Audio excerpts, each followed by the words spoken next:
this was something that I learned, I don't know, a year ago, maybe. So this is a good thing for kids to know when they're doing their training, because what's starting to become more apparent with people that I talk to and whatever is pointing out that difference between bodybuilding style training or aesthetic style training versus training for sport.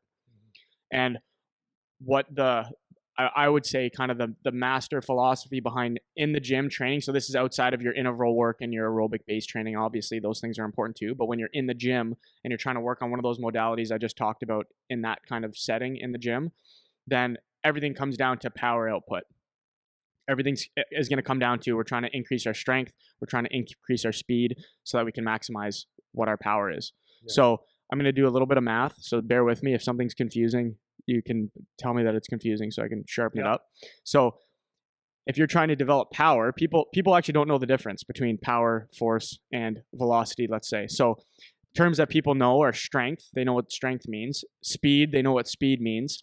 And then power is kind of like a difficult term to understand. It's tough to know, what does that actually mean? How do I get more powerful? I agree. So the equation for power is actually the force that you can produce times the velocity that you can produce it at. And that's how you get power. So power is the combination of force and velocity. So then what's force and velocity? Force can be your proxy term for strength. So the formula for force output or strength, let's say, is whatever mass you have times how fast you can move it, which would be the acceleration. That's how you get your force output. So if you're trying to train strength, a word that we can use with that is force. How much force can I produce? That is a proxy for how strong you are, how much strength you have. Yeah. So, and that's the first component of power. So you have your force. So in order to improve your power, then you need to improve how much force you can produce, which would be your strength. So that's why strength is an important component of training. For velocity is a term that you can use for speed. Yep. So velocity is the same thing as speed, but it normally implies a direction. What direction are you going? Yep. So velocity is speed plus whatever direction you're moving in. That's what velocity is. Yep. So in order to improve your power, you need to improve your velocity. So your two metrics that you can improve is your force, which is your strength, or your velocity, which is your speed. How fast you can move. How fast you can move, right? Or the body. Or the body. So the combination of those two, you multiply those two together, you get power. That's how you get your power. So when you're training for sport, those are the two levers you can pull. Am I training for strength? Am I training for speed? Am I training for the combination to train power directly? So I'm going to show a little graph here for a way that people can think about it. Loud markers.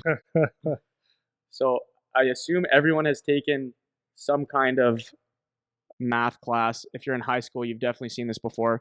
This is called an X and Y axis. That's what this is. I'm so confused. I know.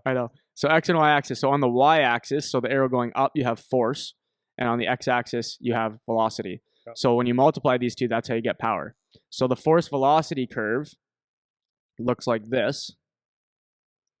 So if you can, for people that are watching. So if I'm a dumb guy. Yep. And I look at that, it shows the slope going down. So it's saying the higher the force. Yep. The less quickly you're going to move it. That's right. And then the inverse is also true. The faster you're moving it, the less force, right? So that's called an inverse relationship. So the higher you make one, the higher force, the lower the velocity. The higher the velocity, the lower the force. So if you look at, I'm going to use a red pen now. If you look at the velocity point versus the force point. So you can see at your maximum velocity output, your force is going to be the lowest. At your maximum At your maximum velocity, you can see that you have your lowest force. And vice versa. And vice versa. When you have your maximum force, you have your lowest velocity. Yeah. So they intersect at inverse points, right? So when you're training, these are the two metrics that you can work on. As you move towards the middle of the curve, that's where you're getting the highest combination of both. The highest combination of force and velocity is right in the middle, and that's what you would call your maximum power. So your maximum power output would be at the combination of those two. Yeah. So when we're training, there's different metrics that we can work on at each of these points. So just give me a second. I'm gonna write out what they are. So at the top of the curve, which would be this point, That's where you're going to have your maximum strength, obviously, because it corresponds to your maximum force. Yeah. So you're working like, we're talking 90% of you're almost, like let's say a 1 rep max. Yeah, You're if at you're like doing a a 90%. squat, you're not doing one more than one. Yeah, you You're can do doing 1 rep, so basically. one That's your rep max. Yeah, so your velocity is going to be low. Yeah. The next one down, we call this strength speed. Yep. So this is where, in the maximum strength modality, where you're working on just your raw strength, this is where you're doing your heavy squats, heavy deadlifts, heavy benching, everything heavy. Your big compound lifts where you're going for maximum output on your strength, so it's low reps. When you go down a step, which I have on the graph here, and also for people, you can just look up the force velocity curve on like Google it, and it'll show you exactly what I'm talking about for people that are just listening. Then you have strength speed. So the reason strength is first is because we're prioritizing strength over speed, but we're adding a speed component. So this is where we're going to get more into dynamic work. So this is where we're going a little bit higher rep ranges and we're starting to add a little bit of zip to our reps. But it's still going to be heavy. It's still going to be a heavier weight. So our force is still close to maximum. Yep.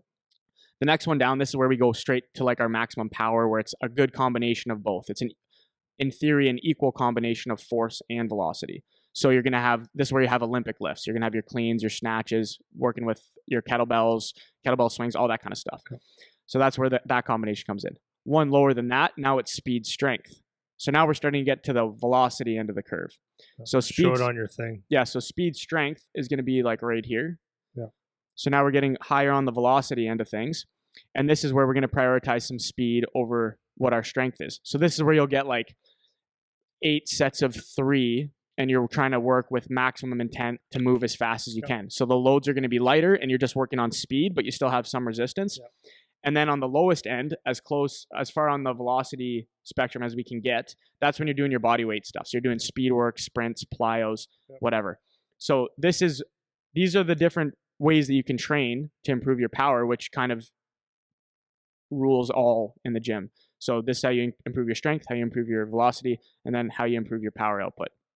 So just as an athlete, that is what our goal is when we're in the gym. What I'm not writing down is hitting our chest at 5 different angles, or working on our biceps, or working on how our triceps look, or how wide my back is. That is not anything I said on here. That's right. Right? So keep that in mind. Now our goal over time is to improve each of these modalities, and this is why you train all of them, so that the curve ends up coming out somewhere here. I don't know if that's clear. Somewhere like this. Yeah. So now what that means is where you have your maximum force, it's now at a higher velocity than before. Yeah. And then vice versa. At your highest velocity, it's now at a higher force. Yeah. Does that make sense? Kind of? Yeah, 100%. Too much? So no, it's not too much. So basically, over time, you're taking that. Let's take the squat for example. If you do a 200-pound squat, and early in your you wouldn't be doing this early, but let's say you're doing a 200-pound squat, and it takes you like to go down or to come back up from the squat. It takes you 1 full second to get it from the bottom up. Yep. That if you're getting stronger, if you work on both ends of that, you're going to take that 200 pounds and you're going to come up in half a second. That's right. So now you're not only stronger, you're faster. That's right. So for that same weight. That's right. For an equal weight, we're moving it faster. Yeah.